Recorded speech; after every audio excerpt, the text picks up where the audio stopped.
this is what we actually mean, right? Advance.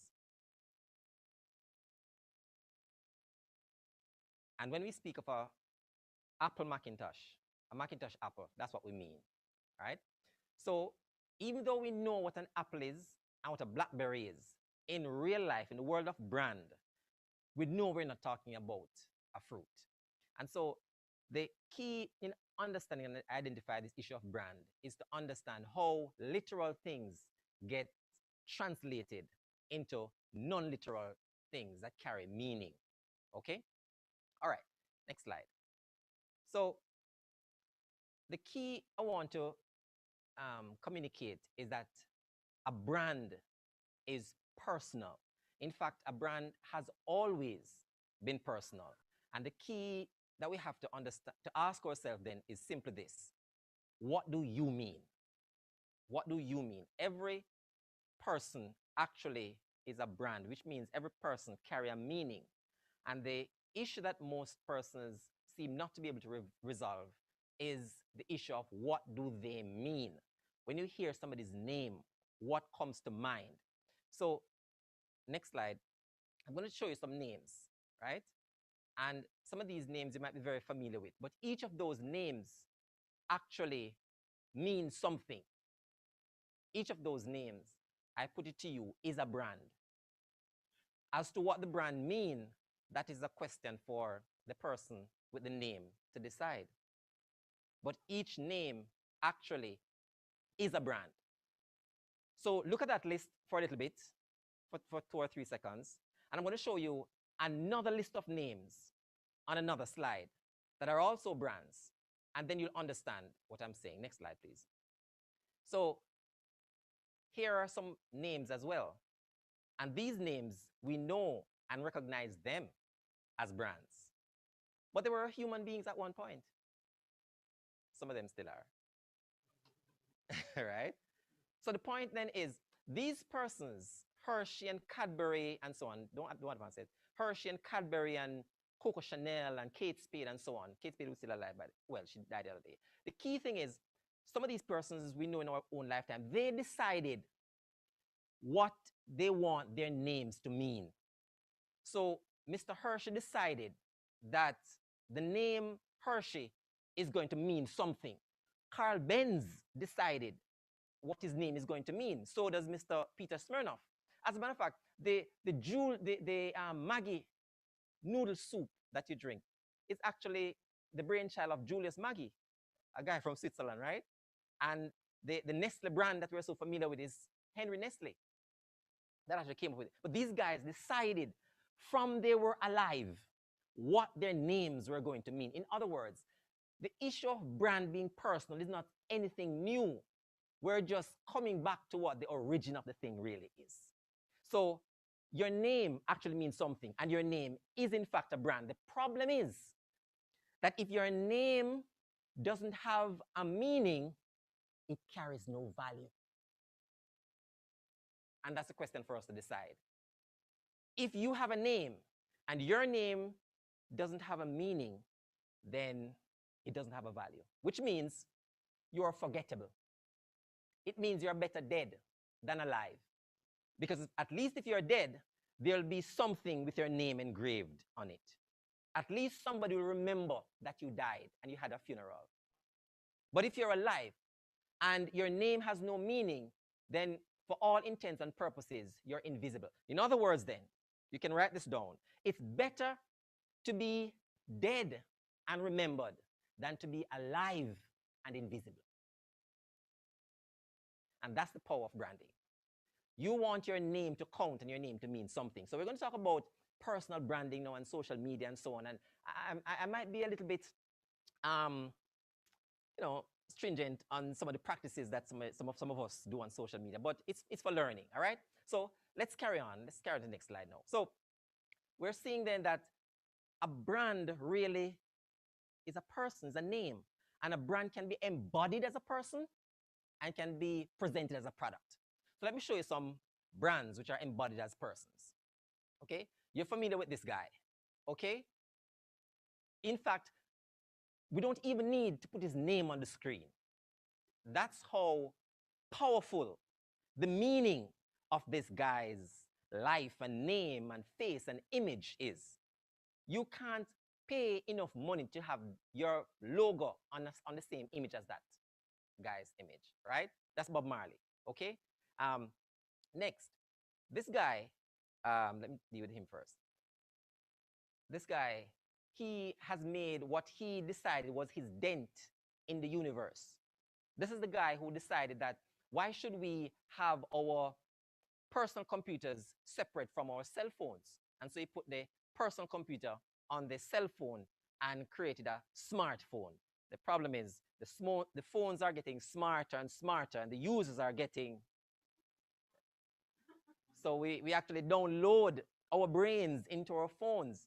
So people no longer remember phone numbers anymore. I mean, I'm seeing people walking with their phones, and it's the GPS that's directing them, right? They can no longer calibrate their own coordinates by seeing east, west, north, and south and figure it out. So the phones are getting very smart. We're downloading our brains into these phones, and so it seems as if it's a game of dumber and dumber, right? And it doesn't help that we not only download our intelligence into these phones, we're actually using these phones as facilitators of social connection, which, by the way, they were never intended to do. So what's happening, my friends, is a lot of, I'm saying with a lot of sympathy for my millennial friends and so on, they don't know social skills because you don't have to. You can say something unfiltered because nobody's seeing you. You don't know exactly emoji and a LOL, DWL, right? And so maybe persons, so you can hide behind different things. I mean, I remember the story of this teenager. Her mother came on to Facebook in her friends group, right? And she put up WTF. And her mom's like, hey, Shanice, what is that? WTF? She says, welcome to Facebook. That happens because you're more of a with the space and so on. So we can say a lot of things that we can get away with, but the social skills and the social graces are very important in the online space, right?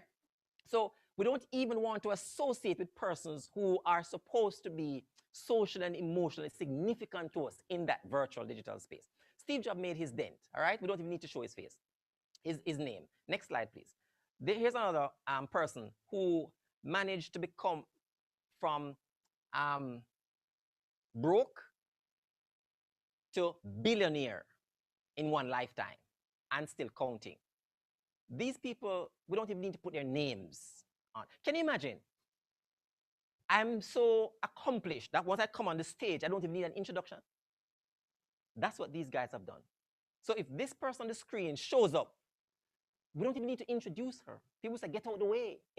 Let's hear her speak, right? So these persons actually are brands because they embody something that people are responding to. Next slide, please. Okay, so here's another one as well. All these faces I'm putting up actually represent something. And remember, a brand is actually a sentiment to which people respond. A brand is not a person. A brand is not a product. A brand is not a place. A brand is a sentiment that evoke response, feeling, reaction inside of people. And all of these images that I've shown you actually evoke that kind of sentiment. So in that sense, they're actually brands because their image, their name actually means something. Brands can also be presented as products. And here's where it gets real interesting. So as we talk about personal branding and how to navigate personal branding, brands can be presented as products. In fact, some products are actually representing persons as brands, but you never see those persons. Here's one such person. Next slide. This person here might or might not be, may or may not be familiar to you. But this person, you're very familiar with his product, especially as college students. This person, click, that's it. Mr. John Ray, and you're familiar with his product. So that's Mr. J. Ray. He and his nephew actually created a product that embodied their ideals, the standard of quality, the guarantee that they want to put out. The point I'm saying that J. Ray and Nephew is a brand, but J. Ray and Nephew, the man, John Ray, embodies the essence of who he is into the actual product. It's advancing too fast. Somebody is advancing the slide. All right. And the very same thing is happening. The very same thing is happening with these guys. All right. So I guess the secret is out. The guy on the left is Louis Vuitton, right? These faces you probably have never seen before, okay?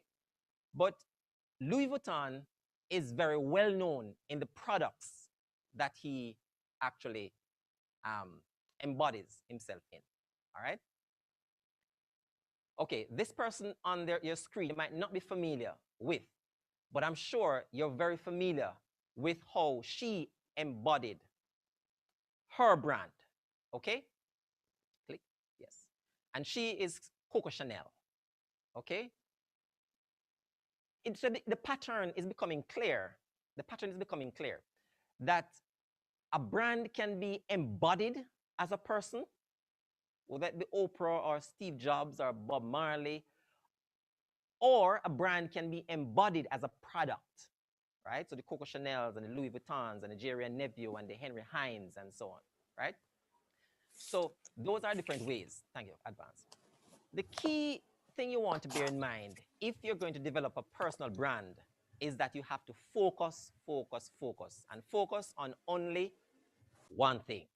And that is the problem most persons have in terms of developing and creating a personal brand.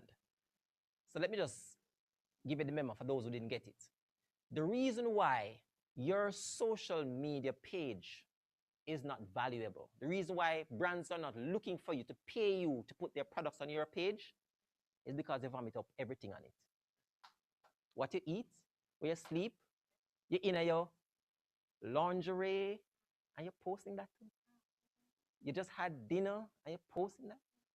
I mean, you have to create a space that represents what you're about, what your brand is about. So from this point onward, if you intend to develop your social media presence into a brand, you have to decide what is it you're going to prune away from it and what is it going to focus on. Some of the things I see persons put on their social media pages belong in your private photo album and your family memorabilia. It's not there. Look here, your privacy is yours. You don't need to give it up. You stop to realize that you don't even know anything about Louis Vuitton's parents, Coco Chanel's parents. You don't know anything about them. That was not part of the brand story. So you have to be careful that you don't dilute your brand before it even gets a chance to be built. All right? So that's the key thing. You don't have to put everything on. And if you do, the law of supply and demand is going to work against you. So here is it. Why is it the classic economics problem? Why is it that water, which is essential to life, is so inexpensive, and diamond, which is not essential to life, is so expensive? Very simple.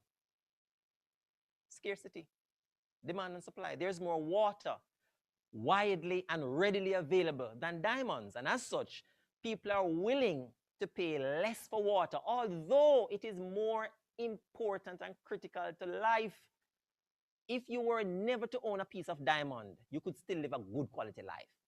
But if you were to be deprived of water for about 2 or 3 days, you might be checking out. You might be in the departure lounge to eternity. But yet you're not willing to pay as much for water than for diamond. Supply. So the very same thing then, the more you put multiple things in the space that's supposed to represent you, is the less value it is. And that's why nobody's paying your pages any mind. And so you have to go to extreme measures to be noticed. I mean, people posting all half naked on the people them platform. You can't do that. You don't build a brand like that. You depreciate a brand. Let's go on. Now, here is what I mean by focus. Here's a screenshot of Yahoo's page on election day. So early in the morning, I got up and checked it out, right? So the question is, what is Yahoo really about? Yahoo is about current news. Yahoo is about what's trending. It's about sports. It's about weather. Yahoo is everything to man, woman, boy, girl, even the baby puppy. But what about Yahoo, which is their rival?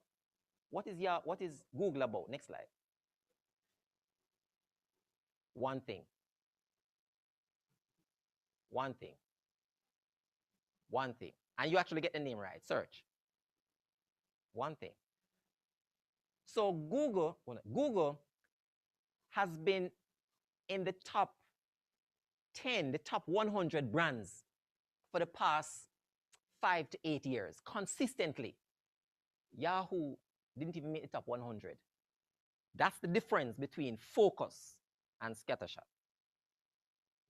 So most of us, our digital presence look like Yahoo. You have your party picture right next to your church picture. Yes, it's weird like that. Yeah, you know? So Google decided that they're going to mean one thing. But is it that Google only does one thing? No. Next slide. Google decided that they are going to focus on how they deal with the other things, like mail, like their maps, like the YouTube, like the apps, and so on. So they focus on one thing, and then the others are subsidiary to it. So that's the point. So your digital presence should be about one thing. Anything else somebody else wants to know, they need to come meet you in person. Lord, create some mystery about yourself. Brands evoke sentiment because they carry an air of mystery around them. In some contexts in marketing, they call it the halo effect. Just because the thing is there, people are drawn to it and ascribe things to it. So the thing is, if there's no mystery to a person or a product, then the pulling power is diminished. I mean, guys, you know, you're college students, you know it go. If you figure that the girl like you or the boy like you, the magic is there. But the moment he comes up and say, hey, you know something like you, it's just gone. Like, you're not interested anymore. The mystery is gone. Yeah. So it is mystery and imagination that pulls people in and keep you relevant as a brand, as a product, as a person. All right. So let's carry on. Another key I want to show you is as you contemplate building brands, you have to know the difference between differentiation and difference. Okay. There's a distinction to be made between differentiation and difference. Okay. Now, what you have on the screen are different things, from coffee shop to automobile, right? So coffee shop, social media, fried chicken, all of those things. When you're comparing unlike things, the distinction you make between them is called difference. Okay? So Starbucks is not the same thing as Apple. McDonald's is not the same thing as Audi. So when you're comparing unlike elements, the distinction you make between them is difference, right? It's called difference. All right. However, next slide. If you were to take the social media element, right, which is the Facebook, and you put Facebook next to WhatsApp, Instagram, Twitter, Snapchat, then Facebook is no longer different. Facebook is a social media platform like the others. So here goes. When you want to make a distinction between like elements, that distinction is called differentiation. So your UTech students, can you imagine somebody stand up in a class and say, hey, I'm different because I passed 5 C6, including maths and English. Like, duh, what do you expect? You wouldn't get matriculated without it. So there is no difference to be made, or any distinction to be made, rather, between UTech students on the basis of matriculation requirements. So it means when you're distinguishing between like and like, there has to be something else that makes you stand out. So your intelligence is not going to make it. We're all bright. That's why you're here. Oh, yes. That's it. So sorry to announce. And for those who think they can remember a lot of things, Google made you irrelevant with 15 million searches in 0.03 seconds. So for those who can remember things, you're irrelevant. So if you're going to be differentiated from your peers, there has to be something that makes you differentiated. And that thing is called meaning, which is when somebody calls your name or hears your name, what do they think? Let me ask you a question. Think of your class or your cohort. If you had $5 million that you wanted to invest in one of your friends over the next 10 years, who would you put it in? That's what branding is. Because the person would have embodied something that is of potential value that can be realized. And so, by the way, you have to recognize that, you hear? That you can't get so wild and carried away with the parties, because those images are going to stay forever online, which means your children may end up seeing them as well. And your boss or your potential employer, they won't understand that it was just a drunken night. They won't understand that it was just a moment of carelessness, right? No. Am I okay? So the key then I want to get is that in order to distinguish yourself, you have to ensure there's something about you that no one else has. So it literally starts with your name, and critically, the meaning you give to your name. Next slide, please. Okay. I'm going to show you some examples of how not to build a brand. In the 1990s, long before the social media space became what it is, some brands came about and they were huge, at least by those standards, right? And now they have, for all practical purposes, disappeared. And let me show you how they did it. Next slide, please. These are the brands. These are the brands. Can you go advance? Yes. Okay. These are the brands. And the question is, where did these hip-hop clothing labels go? And these are they. The FUBU, Rocawear, Fat Farm, and Sean John. These were major brands in the 90s. And for those who don't remember, ask your parents. Right? But you might probably be familiar with these in your lifetime, right? These were major brands. But look at how they were promoting them. And I'm showing you this is the way not to do it, because we're repeating the same mistake in the digital space. The only difference we're practicing now is that we're doing the same thing in the digital space, and it won't work. So here's how FUBU was being advertised. So LL Cool J, the ladies love Cool James, the shortage for that, right? He was the face of the FUBU brand, okay? What about this other, I'm having,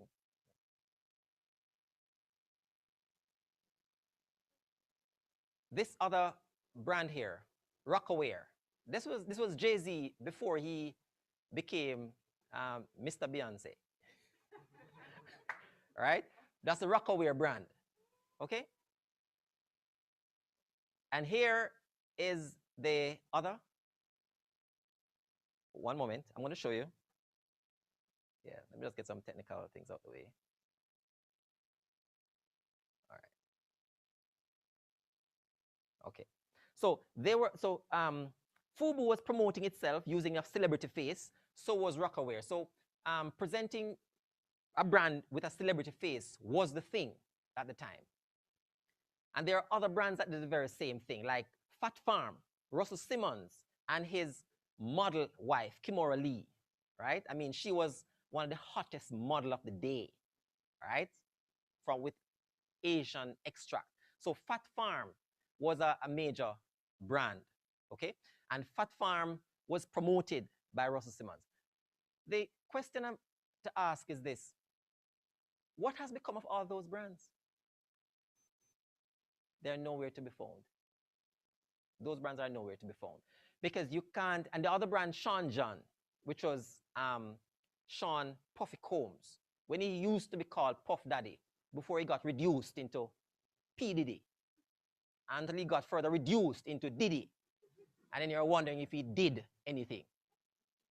Because he's pretty much faded away with the 2008 recession, right? Having said that, these brands could not be built on star persona, because that is not how a brand is built, okay? A brand cannot be built just strictly on the fact that someone famous is representing it. Thank you very much. Okay, so that's Russell Simmons and Kimora Lee with Fat Farm, and that's Sean John with the Sean Puffy Combs with the Sean John line. So these were all celebrities putting their faces on their brands. And here's the interesting thing: we're doing the same thing in digital space. We think that if we get a famous face with our products next to them or our products on their bodies, then you have a brand. That's foolishness. It has not worked. And the fact that you digitize it, the same thing, doesn't mean you're gonna be successful at it. So that's the way how not to do it, right? How to build a brand? We don't have a lot of time, but I'll just give you one little tip. I'm going to encourage you to do something which is not very trendy, and it is to read. Read this book, Start With Why, by Simon Sinek. It will do a lot to give you a good understanding, especially if you're a non-marketer, as to what it means when we talk about building a brand. A brand has to have a meaning and a raison d'etre, a reason for being.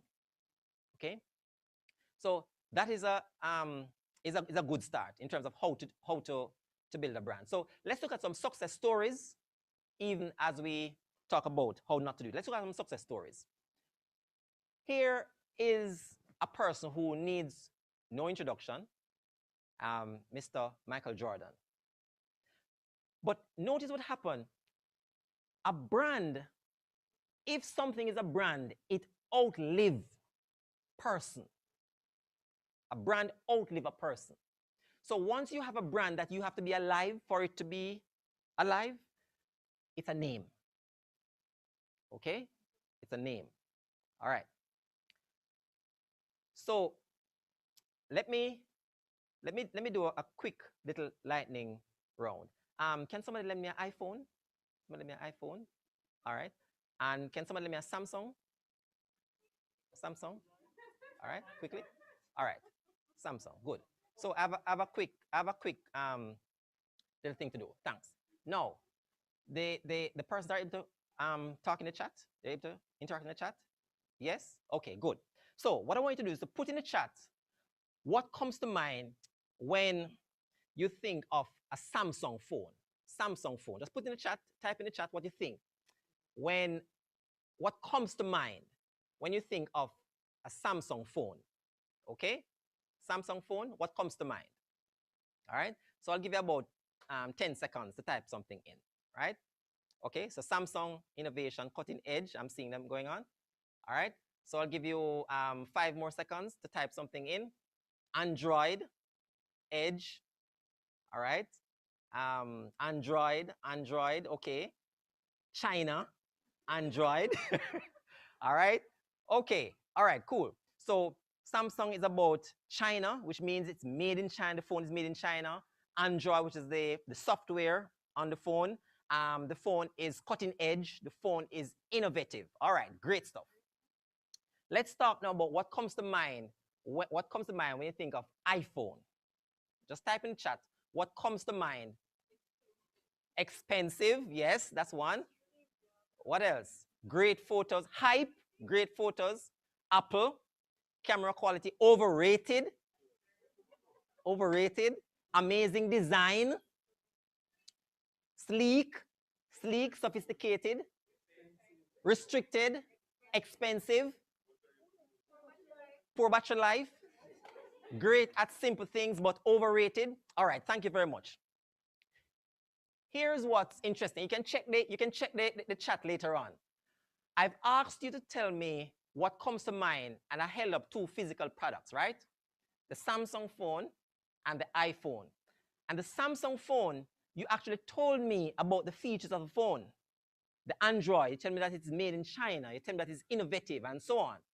But when I asked you about the iPhone, you start telling me how you feel. So overrated is not a feature of the phone. Sophisticated is not a feature of overrated. Expensive is not a feature of the phone. You with me? So that is the difference between a product and a brand. So Samsung is a well-known product name, but Apple is a brand. Why? Because Apple evokes sentiments. When I show you Apple, you tell me how you feel. When I show you Samsung, you tell me about the product. That's what you just proved to me. As a matter of fact, for the very same reason I mentioned earlier, Samsung put their name on a phone, they put on a computer, they put on a washing machine, they put on a fridge, they put on a TV. What else? Samsung microwave. So Samsung put the name on everything that they can make. Apple don't even make TVs. Apple put their names on only one thing. As a matter of fact, look at your phone. In the previous version of Samsung, they had their name, the name Samsung on the front, and just in case you miss it and you were in remedial class, it's on the back. But Apple just put a logo, and if you don't know what it is, you're under a rock. Yeah, it's you. If you don't know what it is, it's you, not Apple. That's the kind of audacity that the brand has. That's how certain about how they are in this world, right? So the key then is a brand is not just something about you. It's not a feature. It's not how you look. It's not your height. It's not anything to do with that. Okay? It has to be something about you. So stop getting caught up about being tall, dark, and handsome. That don't build a brand. It is sentiment that build a brand, evoke. So here's Michael Jordan. His life, his athletic life was limited, but a brand has unlimited life. And so how did Michael Jordan make himself into a brand and earn millions of dollars? This is the way. Next slide. He converted himself into an icon. And that is the Air Jordan icon. And so you can put that on clothing, athletic clothing. You can put that on sneakers and pay $3,000 US for it, right? You can put that on things that are relevant. And so even when Michael Jordan is no longer able to go on the basketball court, he has converted himself into an iconic essence, and it's represented like that. So maybe one of the things you want to think about is, what is your mark? What represents you? Here's another example. Next slide for me, please. Here's another example. And we're familiar with this guy. Yeah. And when we talk about success story, next slide. He actually converted himself into an icon. I'm telling you the success stories, how it worked. So with that, you can put it on a sports restaurant called Tracks and Records. With that, you can put in a call center building in Half a Tree. You ever seen it? Yeah, check it out. Right across from Victoria Mutual. You put that on a building, it is saying that everybody inside that call center is a high performer. You know? The brand, the essence. This can now go on sportswear. It can go on shoes. Right?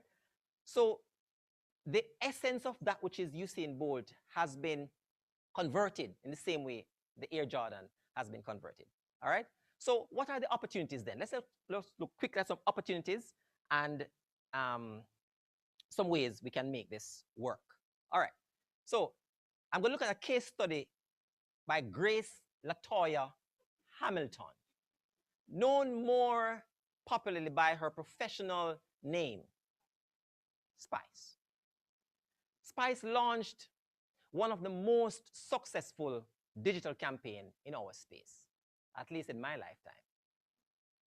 She pretty much, and she did it exactly the way I'm telling you, and she never consulted me.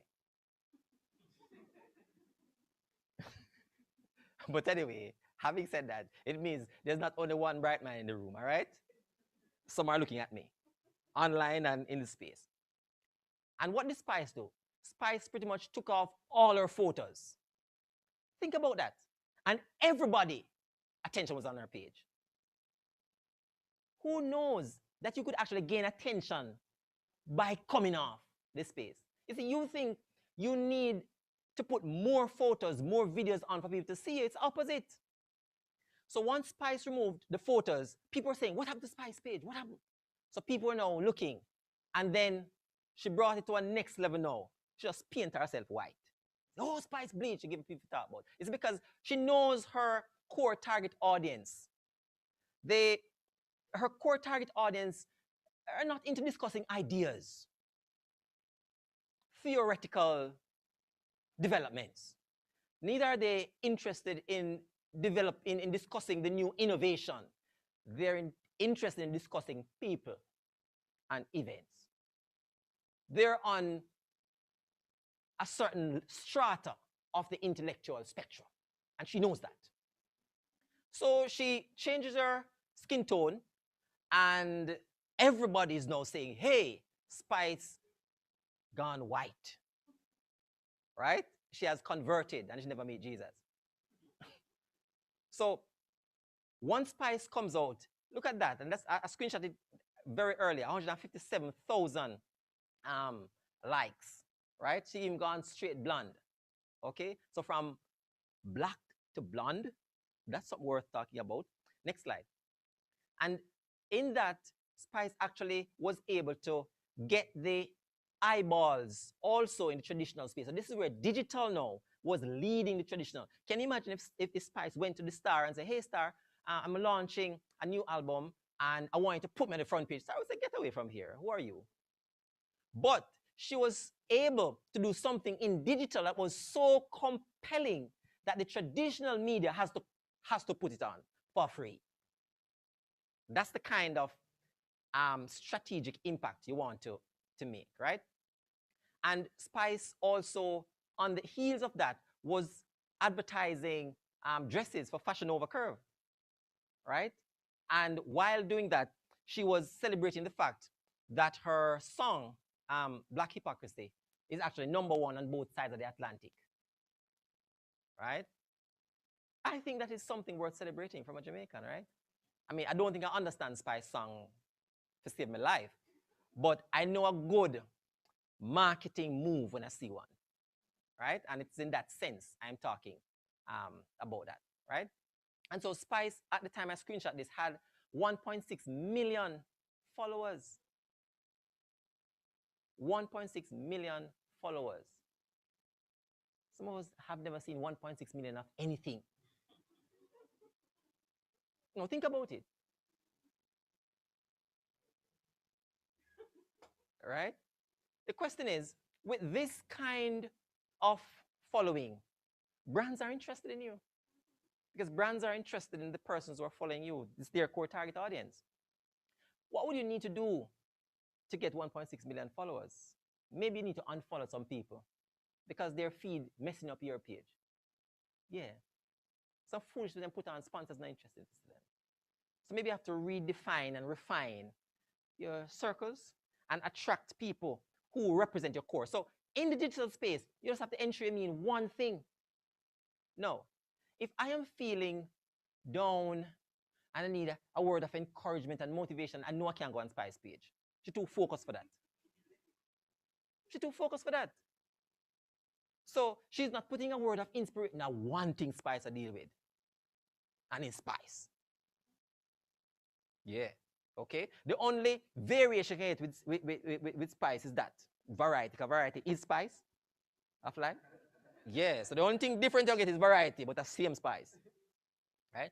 So the point is you have to be focused on exactly what you represent and be unapologetic about it. Right? Okay? All right. So here are some opportunities now. We talk about opportunities in the space that are currently happening now. Here's a guy, what not a guy, a girl, a lady, mother. Um, Grace and Nike are very interested in somebody like this, who was the fastest, lost the title, and became the fastest again. That's a great story to have. Yeah. And won the title after being a mother. That's great. Those are great stories, right? And so there's an opportunity for somebody like this to really do great work. Okay? At the time I screenshot this, Shelly has 245,000. Maybe it's more now. But there's a lot of opportunities available there. And I'm going to tell you why I'm showing you all of these things. Next person you can look at as well in terms of in our space, it's not moving, right? Is this guy, Ding Dong, right? I mean, Grace is interested in Ding Dong, and so is Magnum. Yeah, I mean, in real life, this is happening now. We're talking about opportunities that brands are really interested in people who can aggregate a following. Okay. Next. Here's another one. So I'll just go quickly. This is Hansel Parchment. Okay. Puma is interested in Hansel. So is Grace. Okay. Next. Okay, good. Go back one up. Yeah. MasterCard, Payless, and Ellen Vire. They're interested in Yendi. Yeah, former Miss Jamaica, right? So Ellen Vire selling their dairy brand of yogurt, right? Dairy products. Payless shoes and MasterCard. They're interested in Yendi. I'm just saying that there are opportunities that are in the space. All right, continue, and then I'll tell you why I'm going through all of this. Here's another one, Denique. So VW, give Denique a car to drive around. Yeah, just because it's Denique, right? Because she represents something that the brand considers important. And Lifespan Water as well. Next. What about Miss Kitty? And she has always said she's a brand. She understands branding very well, personal branding, and she manages her brand very well. And so a brand like Digital and Campari, they're very interested in Miss Kitty. Okay. Next. Here's another one. Sheng Yang. Right? So Miss Shensia, 1.1 million Instagram followers at the time I took the screenshot. Pepsi, Campari, and Flow, they're very interested in Shensia. Do you realize a pattern that is developing here? That a lot of money has been exchanging and you haven't seen it? Okay, next, my friend. And of course, this is the infamous Grace Latoya Hamilton, otherwise known as Spice. So Magnum is interested in Sperone, Champagne, Moscato is interested, and so is Supreme Ventures. They're interested in somebody like Spice, right? The Pepsi and Guinness are interested in Busy Signal. Yeah, right? So the point I'm trying to get across, my friend, is, of course, KFC is interested in Chris Martin. But is only KFC Chris Martin can represent? Why am I showing you all of this? I'm showing you guys all of this to say that even the persons who have shown you on the screen, they are underrepresented. You know why? They don't have your brain behind them to match them with sponsors that is aligned with their core target audience. So the marketing managers and the brands are pretty much doing it by themselves. Talk about opportunities. maybe you should just shut down your social media page for a while and then look at what's happening and see how can you align Chris with some more sponsors and you take a percentage of that sponsorship deal. I mean, you can get a sponsorship deal for 20, 30 million a year. Some of them work that for 10 years. Yeah, that's the kind of opportunity that exists to actually leverage brands against personalities and their target audiences. That's a real opportunity. So Jamaica still doesn't have an entity or a person that can actually take a celebrity or somebody who is supposed to be a celebrity and align them and make money from it. Yeah, and it's not very difficult, I can assure you, right? This guy, Jay Summer, I don't know if anybody know him, but he was in the last Red Stripe summer commercial. That's last year.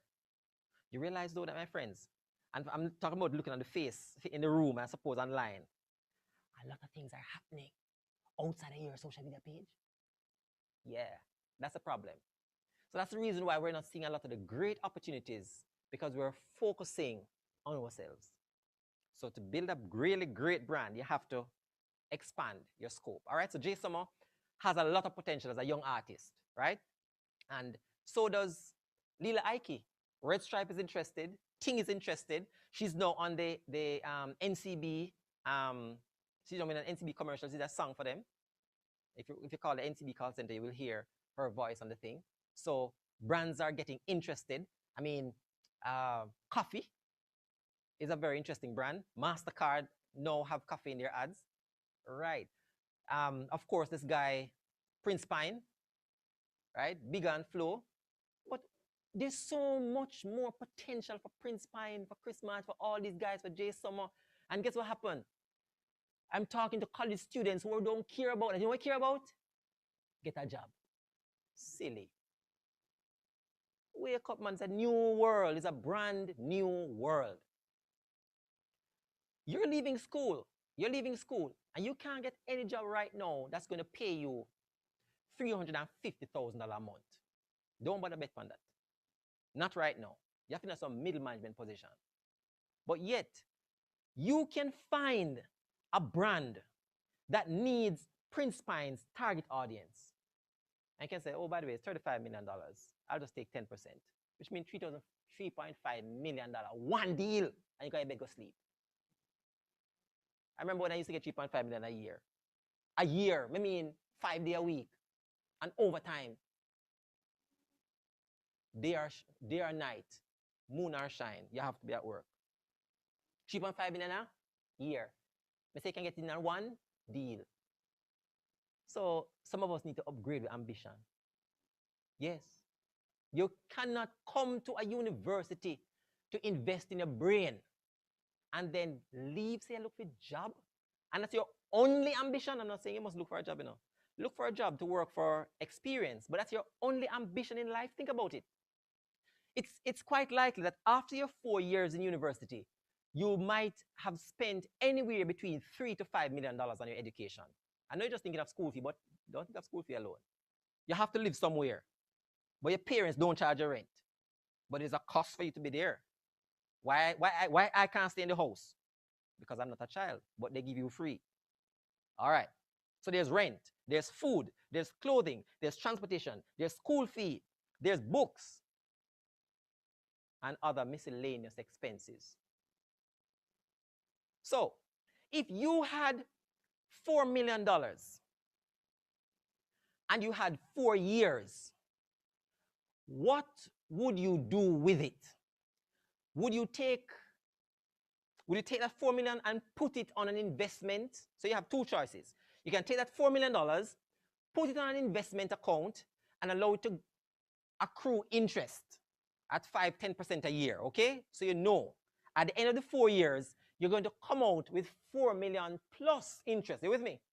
All right, well, you have decided you're going to take that 4 million and put in your brain. So you're here for 4 years and you're investing 4 million in your brain. So when you step out after getting your newly minted degree, you're 4 million in the red, my friend, with no interest. except a job. So you can't waste the time. So, and not just that, for some of us, student loan start them clock ticking with them interest, right? So the point I'm really trying to get across is that there are a number of opportunities awaiting you to really make something great of your life because of what's happening in digital and social, and the way that technology as a macro force is driving things. All right, so that is an encouragement I'm actually sharing with you guys. All right, next slide for me, please. So, well, needless to say, we can move on, right? There are opportunities everywhere. Hold on a second. Here's a great example. If you're not following this guy on Instagram, you need to, right? Zach King.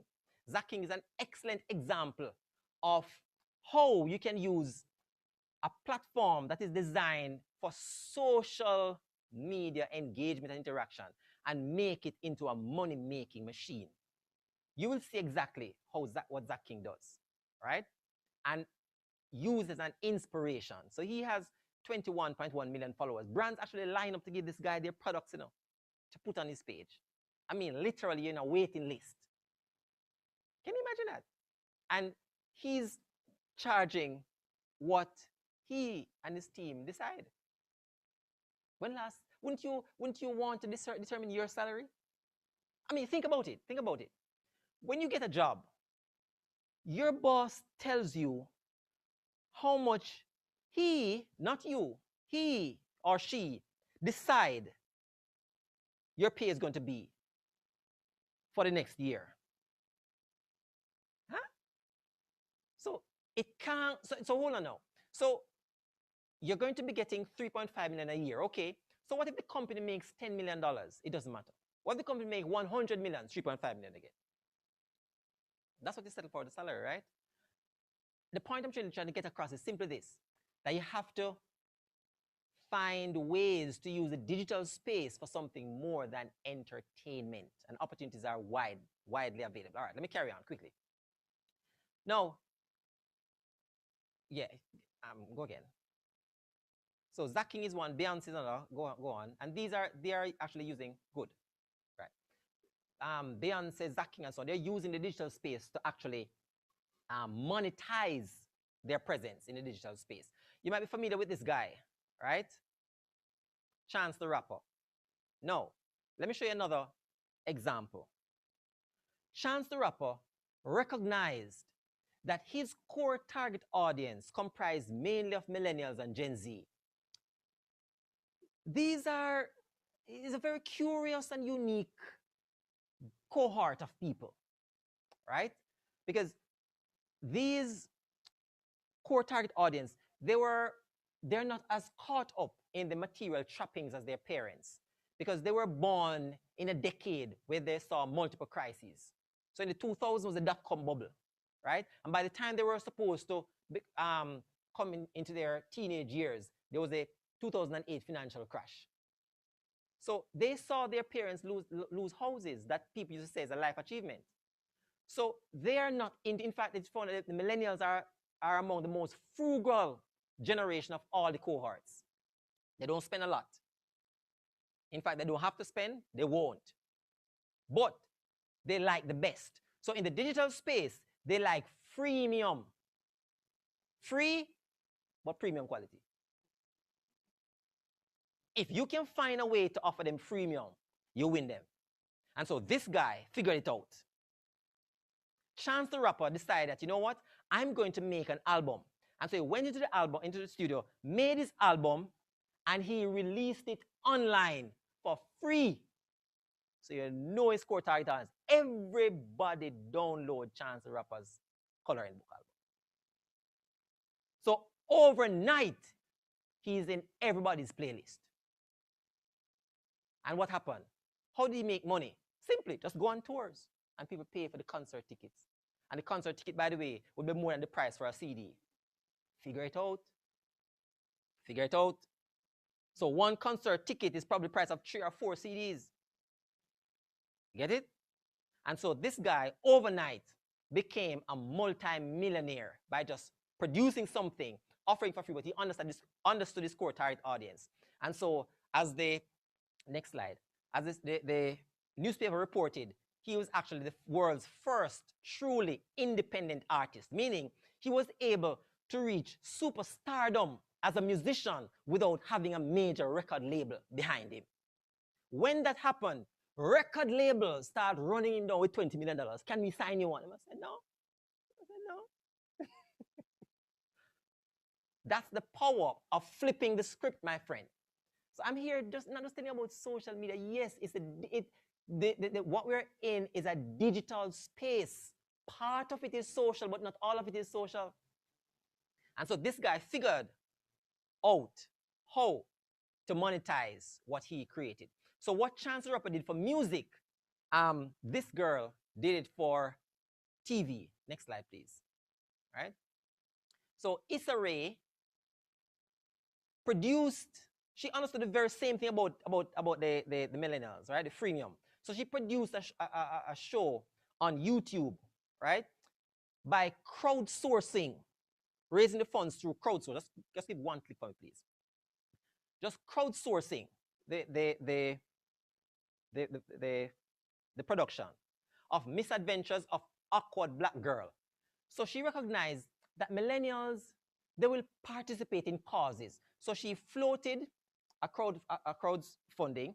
Persons contributed small amounts. She used that money to produce a series called Misadventures of Awkward Black Girl and put it up on YouTube for free. And she would release an episode every week as if it's TV. And what was happening? Millions of eyeballs start aggregating on Misadventures of Awkward Black Girl. If you go on YouTube now, you won't see it. You know why? HBO came running and gave her an offer she couldn't refuse. And so it is renamed Insecure, exclusively on HBO. And they just pay her for the content and for the rights, and then employ her as the creative director in charge. So she really doesn't have enough life to spend off all her money in one lifetime. So gentlemen, if you're looking for a woman to get married to, hint, hint. Ambition, a woman who is thinking, right? So here are two examples of music and content. So here's what I am saying, my friends. When we talk about opportunities, you're actually in a place in the world that produces the fastest man and the fastest woman alive. They live in Jamaica. And chances are you've seen them. But in Jamaica is where celebrities can come and not be, people are not starstruck. People like, oh, Denzel Washington there. See Issa Rae there. Oh, see George Bush there. Jamaica, you know why? Everybody's a star.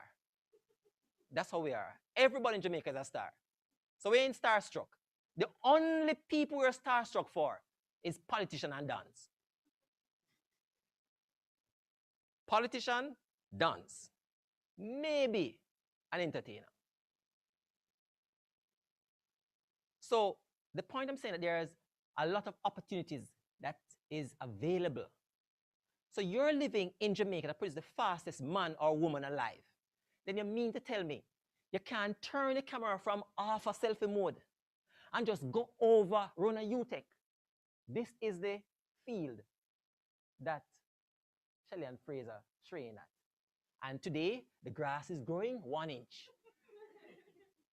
End of quote. Next day, you come back. Oh, the grass grows 3 inches.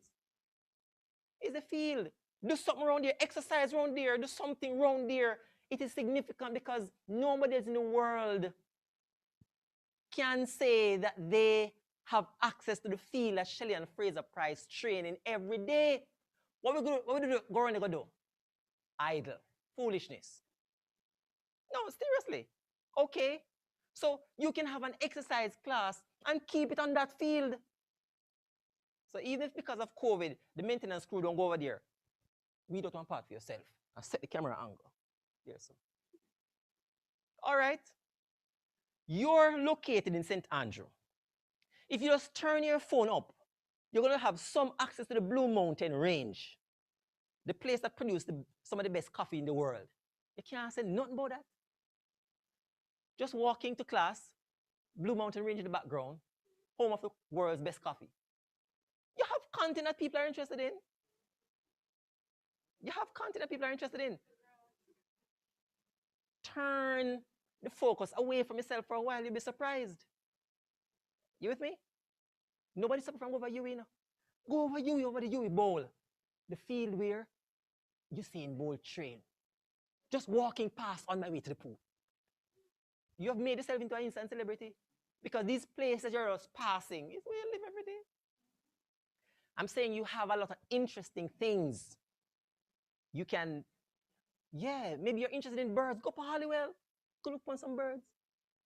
Jamaica's exclusive nature preserve, the Halliwell, John Crow Mountain Range. I'll show the people what a John Crow look like. I'm saying there are a lot of interesting things that you don't take for granted, that you can create content around. Yeah, all right? Okay, so let me carry before I got carried away. So there are a lot of opportunities. No, you miss it. All right, I was saying you get a lot of opportunities. I was saying there are a lot of opportunities, but this is given away. There are a lot of opportunities, but don't forget the spandex rule.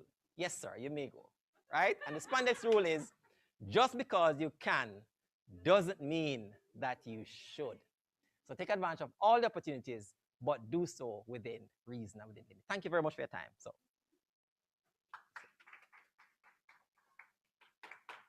All right, so at this point, I will take any questions you may have, any comments, any queries.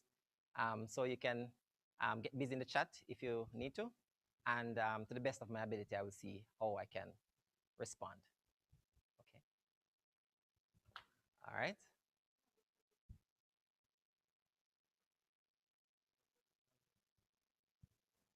All right. So if there's any questions, I'll field the questions. But let me start with the audience. Any question from the audience while the online persons get their fingers together? Yes. Will the online person hear the question? All right, go ahead, please. Yes.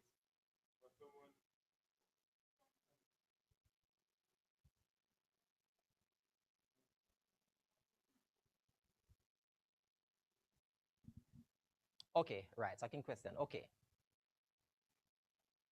All right.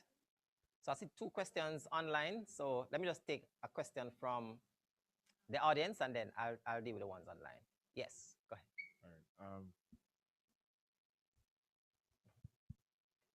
All right. So you mentioned, taking advantage of the things that are around us, and just interesting things that can be used to create content. Right. But for someone who is interested in, for example, technology, and innovation and that kind of thing, there isn't a lot of that here in Jamaica that's prevalent. How would you suggest someone like that, go about? How would you suggest someone like that, go about building their brand, their personal brand? All right. So here's a couple of things. So the question is for persons who are interested, who have a technology interest, and Jamaica is not as prevalent in that kind of stuff. How do we navigate that? That's the question, right? And so my answer to that really is simply this. As young people, you have to create the opportunities you want to exist. So no longer can we wait for a mold to be made for us to fit in. So therefore, when you look at the websites in Jamaica, how many of them are e-commerce enabled? Well, if they aren't, then there's an opportunity. Go build something. How many persons have access to information that they need readily? Then maybe you should build an app. The point I'm trying to get across is the key is to understand what need is there that needs to be satisfied and how I can use my technology skills and interest to create a solution for it. And so it simply means that you would now need to aggregate in the digital space around persons with similar interest. Persons with similar interest. So now that parties are no longer keeping, you can now aggregate around something which you can actually monetize. So think about it like that. Whatever you want to do, ensure it has some commercial value. So you leverage your technology skills and interests in areas that people have needs. That's what I would say. Yeah. Thank you. You're welcome. All right. All right. Before you go, there's a question there's a hand raised by Malik John Yes. Sutherland. So Yes. I'm going to unmute him and allow him to speak. Okay.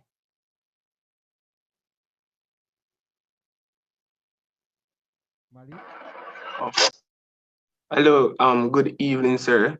Hi, I Malik. was just asking to query about that. Like when I'm on the YouTube space, I am observing that the persons who most brands are utilizing are persons who necessarily don't like have the highest number of subscribers as local YouTubers, but these are the persons brand are running to, and opposed to the other persons that are see like more like over 100,000 more subscribers. So I was asking your insight: is it a thing that they see these people as more uneducated, no, more educated, why they run to them? Are these one with the 100,000 they're full of too many controversy, they don't want to necessarily work with those individuals? Good question, Malik. Thank you very much for that question. Remember, um, the number of followers that you have is the lowest measure you can use as to whether or not your brand is valuable, because persons can follow you for the wrong reason. And so the person who has 100,000 followers might have those followers for reasons that brands want to avoid them. So that's the key. So the key is to ensure that and that's why I said that you have to ensure that you focus on one thing and stick to that in the digital space. So the reason why people are following you is very clear. It's because I'm a music producer. It's because I'm a content producer. It's because I talk about current affairs. Because I talk about news. It's because so that's the idea. So persons who have a lot of followers doesn't necessarily mean you're attractive to a brand. And usually the more controversial your content, by default, is the more followers they tend to aggregate. Not necessarily a good idea for brands to want to partner with you. So just bear those things in mind. So it's very clear then that you have to ensure that your meaning, both for yourself and for your followers, is very clear so that brands can align with you. So a brand is okay aligning with Shelly and Fraser Price with 245,000 followers, rather than somebody who has 1 million followers and don't represent the brand that they're looking for, right? So for example, Grace Kennedy will sign up Shelly and Fraser Price with 200,000 followers, right? But Spice has over 1 million. Why isn't Grace signing on Spice? Because Spice is not aligned with the Grace brand, the Grace Food brand. There's nothing wrong with Spice, but the brand is not aligned. So those are some of the things you have to look at: the alignment and what the brand represents. All right. All right, thank you very much. There's a question in the chat for Ricardo, from Ricardo Kildare. He's asking, how are you taking advantage of your own personal brand in this pandemic? All right, how I'm taking advantage of my own personal brand in this pandemic. All right, so the short answer really is I try to convert myself to go in spaces I can no longer be, which means I write. That's it. So all the information and knowledge that I would normally have to share with persons, and I can no longer go because of restrictions, so I spend the time in the lockdown to write. And so that's how I do it. Yeah. Take the time to repurpose. Yeah. Thank you very much. A question from Ajay Richards. He's asking, are you on social media and how do you build your brand? Okay. So I was on social media. I was on Facebook, I was on Twitter, I was on Instagram, and I had a YouTube account. And I closed all of them except the WhatsApp. Yeah. And the question is, why did I do that, right? It was for one very simple reason. I no longer meant anything distinct. Because when I added friends, I just wanted to have a lot of persons on. So I literally had to come off totally and completely, reorganize and realign myself, and then I will go back on with better intention. But the key thing is you can't build a brand by meaning too many things. That's the idea. Yeah. And sometimes, my friend, you have to ensure you're not overexposed. So here's the interesting thing. If somebody wants to see me now, then they have to find me. You remember the diamond and water? Yeah, they'll have to find me. Yeah. And the fact that they find me means that they're willing to pay. And that's what you want in a pandemic, right? Yeah, because you can't come to where I am. Yeah, I can't come to where you are. So if you know of me and you call me, then chances are you're willing to pay for my presence. And that's what you really want to do. Yeah, make your presence worth something. So, yeah, that's it. So I no longer give away my presence for free on digital space. Yeah. So I sell it per entrant. Thank you very much. Another question from Cassandra Bartley. Do you have any tips or do's and don'ts for persons just starting out with building an online presence? All right. So here's the thing.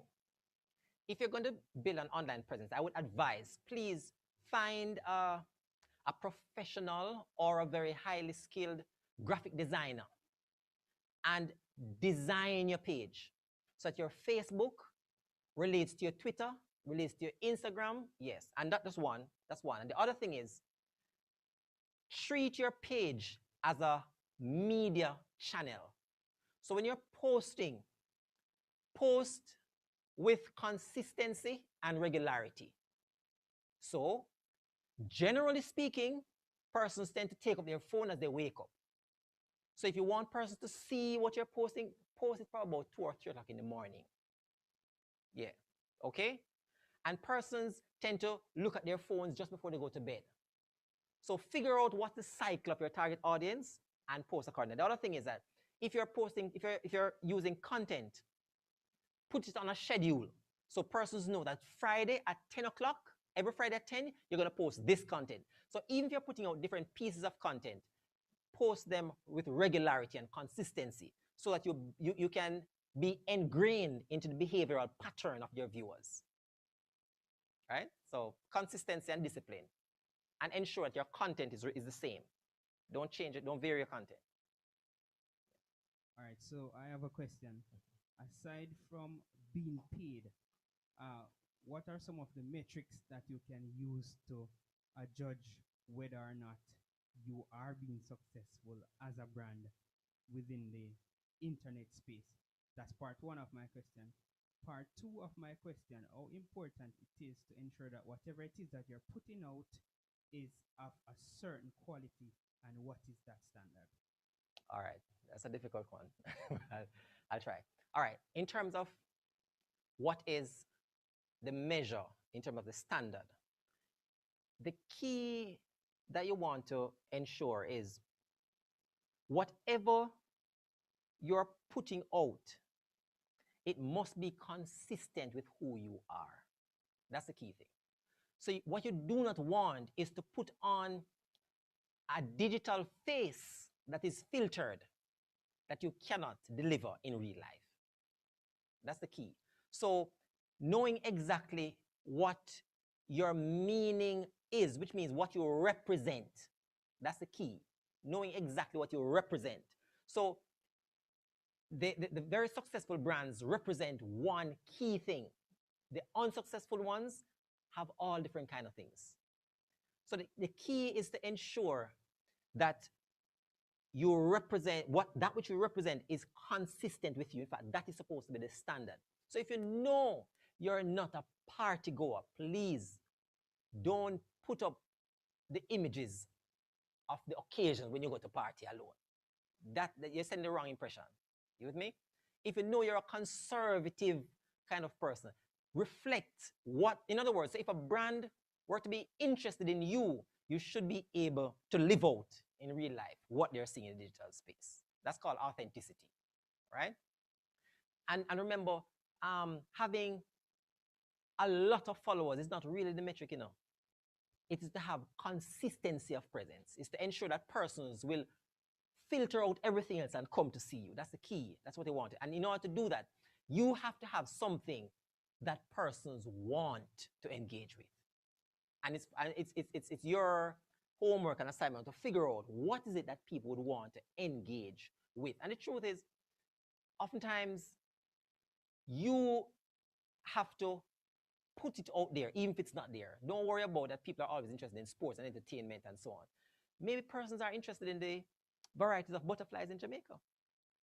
Yeah, maybe somebody is interested in that. You know, maybe somebody's interested in the kind of flora and fauna in the Upper St. Andrew region. It's amazing. And remember, you're in a space that is not just localized, it's not just Jamaica. So remember, there are persons in other parts of the world who have never been to Jamaica. Their only eyes and ears to Jamaica is you. Right. So that's my attempt at answering the first question. The second question you had asked about in terms of the metric, in terms of metric. All right. So here's the thing. The back end analytics and so on is very important, and I get that. But beyond that, you want to ensure that you have reliability, especially in the digital space, where persons can't see you, they have to trust you. And you develop trust by maintaining consistency and discipline. That's the key. So you can't decide, oh, it's raining, so I'm not going to post anything. Oh, I'm not in the mood. So you have to be consistent and disciplined with it. Once you're consistent and disciplined, it means you're predictable. It means that a brand can engage with you. They can trust you. Yeah, they can enter a long-term, a 1-year contract, a 2-year contract with you to engage with their brand because of the discipline and the consistency. Outside of even the analytics, because you can have great analytics, great following, great likes, great shares, and so on, but you post haphazard. Yeah, the quality of the content is irregular. Yeah, those kind of stuff.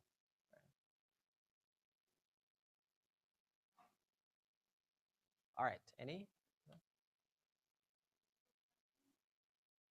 other questions from you?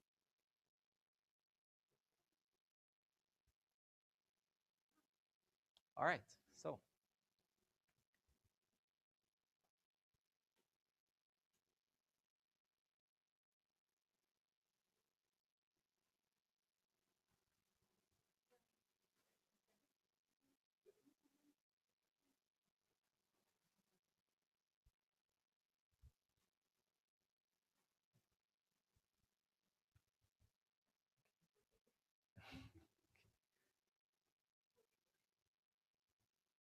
Okay. All right. So, Mr. Senior, on behalf of the UTech dorm community. All right. So yes, Mr. Senior, on behalf of the UTech Jamaica dorm community, everybody in this room, everybody on Zoom, we want to say thank you. One of the first points he made was that our names our names need to mean something, and I think for all of us tonight, the name, I believe it's Howard Senior, means something. Okay. After the presentation that you just gave, you have taught us many things, like the fact that Apple is better than Samsung, and also that we should definitely read more, that there are opportunities, and that we should upgrade our ambition. So, you know, we're looking forward to finishing UTech and getting a job, but there is so much more that we could do and so many more opportunities that we could take. You also taught us the word freemium.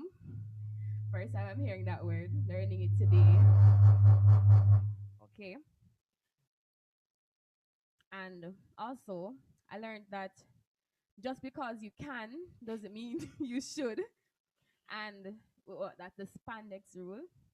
And that, you know, the comparison between diamonds and water. I learned that, well, you are a diamond to us, because I don't believe there are a lot of people who would take the opportunity to share such precious wisdom and information for free. So this is something rare and we appreciate it. And I believe for anybody who was really listening today, our minds have been expanded beyond what we usually think or believe about our social media spaces and what we put out there and the content and what we can and cannot do and who we can be. And so in all of these words, we just want to say, oh yes, and this token, we want to say thank you. Thank you. Thank you very much. Thank you. Appreciate it. Appreciate it. Thank you. Okay. Wait. All right.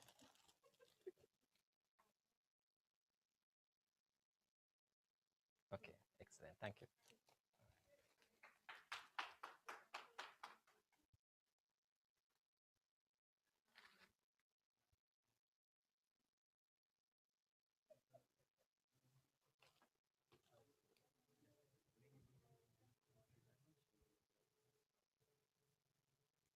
Ladies and gentlemen, thank you very much for tuning in and have a wonderful rest of the afternoon. As well as please do the evaluation that was sent in the chat. Have fun studying.